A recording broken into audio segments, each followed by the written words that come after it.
عليكم ورحمة الله تعالى وبركاته. مشاهدينا الأعزاء، مرحبا بكم في قناة وجبات ليلى التي ترحب بكم. اليوم غادي نقدم لكم طريقة تحضير الشباكية أو المخرقة. بالنسبة للمقادير اللي غادي نحتاجها، عندنا هنايا نص كيلو ديال الدقيق من النوع الممتاز، ونص كاس ديال الزبدة دايبة، ونص كاس ديال الزيت المائدة، نص كاس ديال الجنجلان اللي سهلته شوية ومطحون ومغربل، ونص كاس ديال اللوز اللي مطحون مزيان ومغربل، وعندنا هنايا معلقه كبيره ديال حبه الحلاوه والنافع كذلك حتى هي مطحونه مزيان ومغربله، لان ما كيخصهمش يبقاو الحبيبات باش ما كيقطعولناش العجينه، ونص كاس ديال الماء الزهر، وربع كاس ديال الخل، وعندنا هنايا جوج معالق كبار اللي درت فيهم زعفران الشعره والماء سخون، وعندنا هنايا صفر بيضه، معلقه صغيره ديال القرفه، شويه ديال الملحه، وشويه ديال المسكه الحره اللي مطحونه مع شويه ديال السكر سنيده، قليل من الخميره ديال الدار، ومعلقه صغيره ديال الخميره كيماويه. ودابا غادي ندوزو للطريقه. بسم الله، غادي نبداو على بركه الله. غادي نديرو شويه ديال الملحه، صا ديال الملحه، غادي ندير هنايا مسكه الحره، القرفه، حبه الحلاوه والنافع، الجنجلان،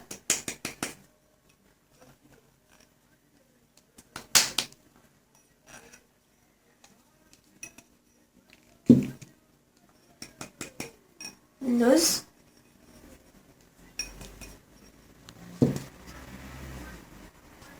ديال الزبده، الزيت،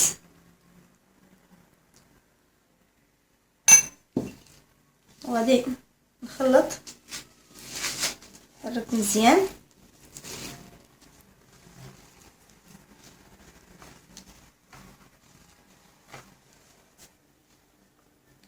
غندير خماره كيماويه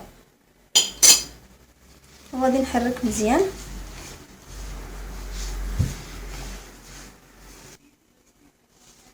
انا من بعد ما حركتها مزيان تخلطات مزيان كيخصها بحال هكا مزيان، غادي نجيب كاسرونه غندير فيها الماء الزهر والخل وزعفران الشعره، وغادي نضيف عليها واحد ربع كاس ديال الماء، وغادي ننزلهم فوق البوطه باش يسخنوا مزيان، ما كنخليوش يسخن الحراره، المهم على حسب كيف كنعجنوا العجينه ديال الخبز، وعادي يمكننا نجمعوا به العجين. دابا غادي نضيف صفر البيضه. بالنسبه لصفر البيضه راه كتبقى اختيارك، غير باش كتجي الشباكيه كتجي معلكه.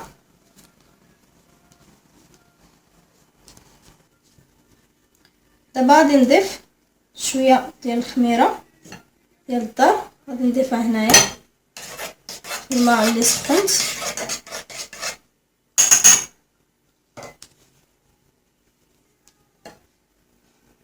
دابا غادي نخلط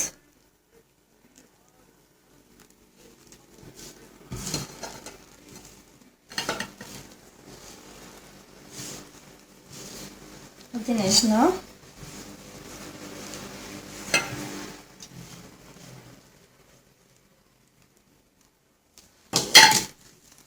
نجمع العجينه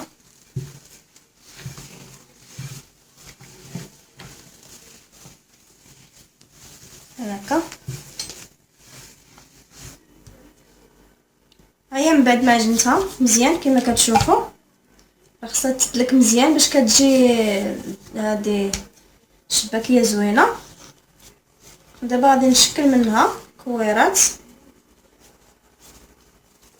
بحال هكا، غنديرهم في بلاستيك ترتاح شويه.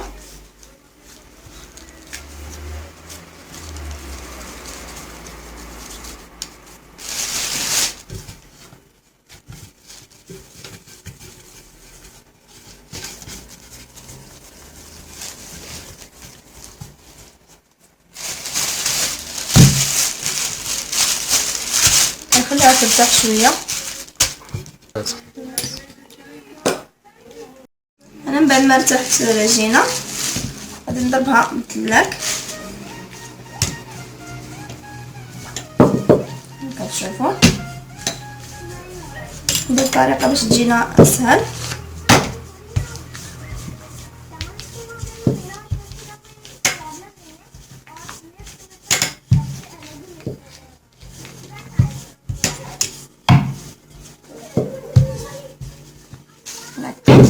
غادي نجمعها بحال المسمنه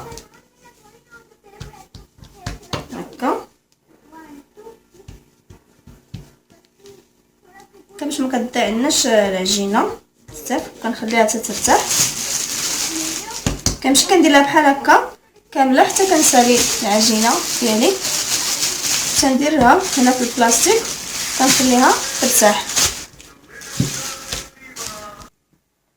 هيا من بعد ما ارتاحت العجينه ديالنا دابا غادي نضربوها بالدلاك هكا.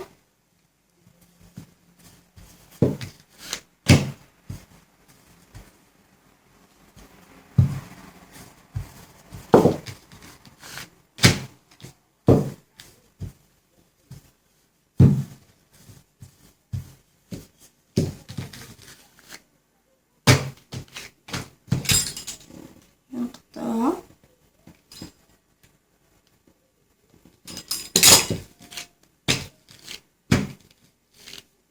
وكنديروا الماكينه ديالنا على رقم 5 على حساب كل واحد الماكينه كي دايره عنده.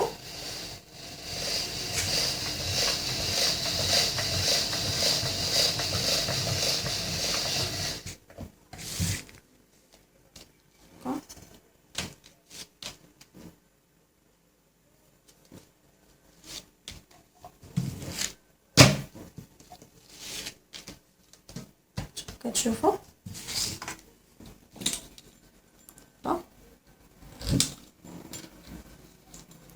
غادي نقطع ديال 1 2 3 4 5. كنقطع 1 2 3 4 5. نقطع 1 2 3 4 5. كنبقى غادا هكا بحال هكا.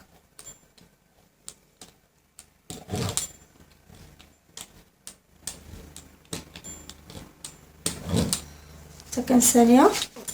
دابا غندوز نوريكم هانتوما بحال هكا كما كتشوفوا. هادي كنزلوها لتحت كنجيبوا هادي كنحطوها فوق هادي، هادي كذلك كنزلوها مع اختها هنايا لتحت، وهادي كنجيبوها تنتنيوها بحال هكا نتوما كما كتشوفوا. كنجيبو كنديرو لها هكا، ولا عندنا شي زائد من هنايا كنحيدوه هانتوما كما كتشوفوا معايا. دابا غادي نمشيو نوريكم هانتوما.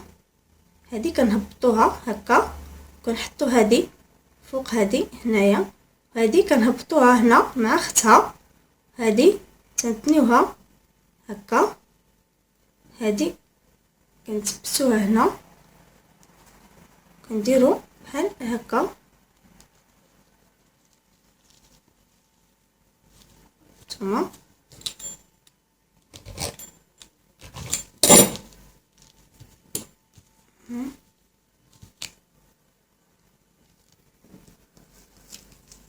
نعاود لكم هيا كنهبطو كي قلت لكم هذه هنايا، كنجيبو هذه تنحطوها هنا مع اختها، وهذه كنهبطوها هنا كذلك مع اختها، وهذه كنتنيوها هكا بحال هكا وتنقلبوها هكا، نجبدوها غير شويه على حساب صبعنا، تنديروا لها هكا تنبركو عليها من هنا من الجناب مزيان.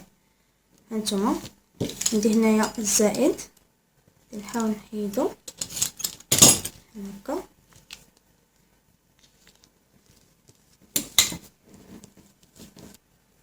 نزيد نوريكم هانتوما شوفوا معايا مزيان.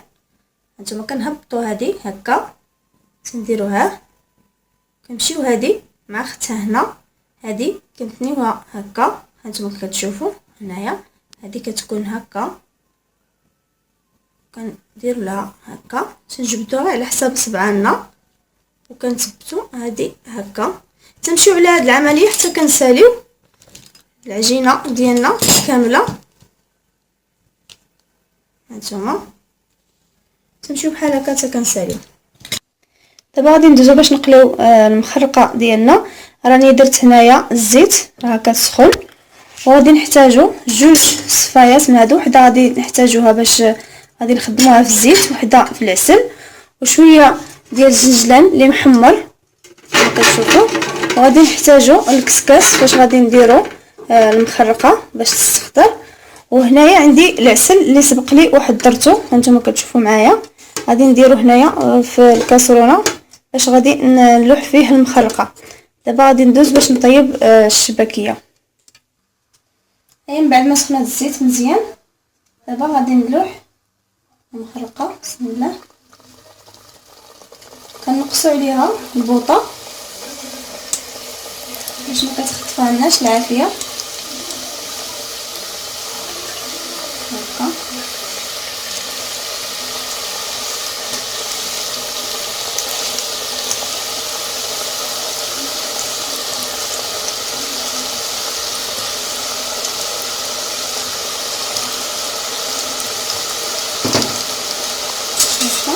كنقلبها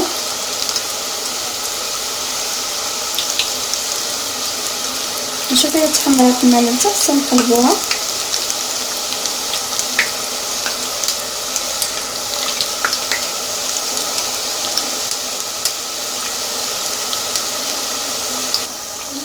من بعد ما بدات كتحمر من التحت كنقلبوها بحال هكا، تنجيب غير القطيب بحال هكا وتنحاول نقلبها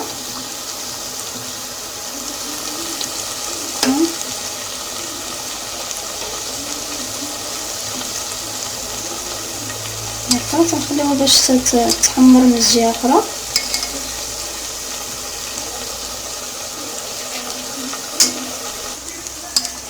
من بعد ما تحمرات كامله، دابا غادي نحيدوها، نجيب الصفار اللي تقطر مزيان من الزيت،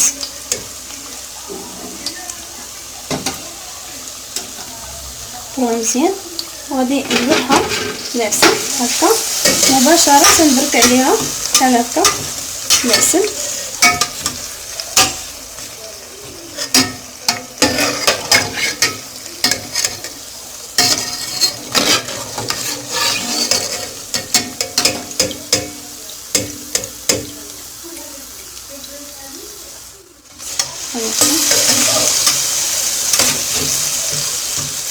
هكا عليها باش كتشرب العسل مزيان.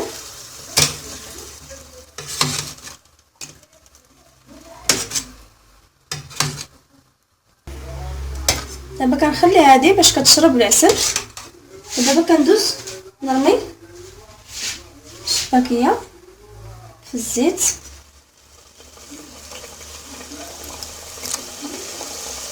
هكا.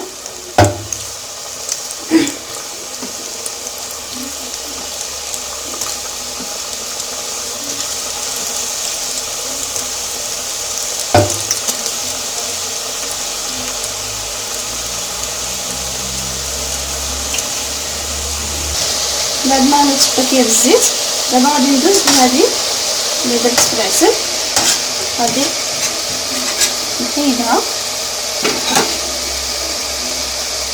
نديروها هنايا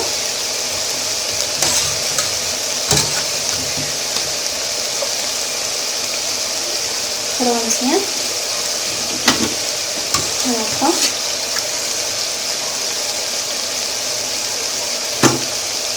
غادي نجيب زنجلان محمر كنرشها شويه هكا،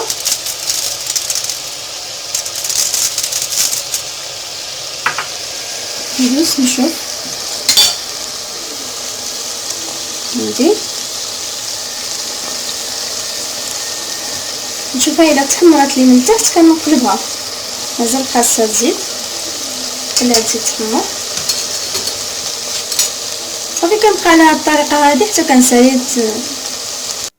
وهذا هو الشكل النهائي ديالنا كما كتشوفوا ديال الشباكيه او المخرقه. نتوما كي كتشوفوا كي كتجي. وبالنسبه للاخوات اللي ما عندهمش الماكينه ديال الشباكيه يمكن يضربوها بالدلاك، ولكن يديروها رقيقه ما يخليوهاش غليظه على حسب باش تطلع لهم شباكيه زوينه. دابا غادي نوريكم. ها نتوما شوفوا كي كتجي، ها نتوما كتجي كتفرتت بوحدها، وصدقوني كتجي زوينه بزاف. جربوها وغادي تردوا عليا، راه كتجي هشيشه بزاف تذوب في الفم.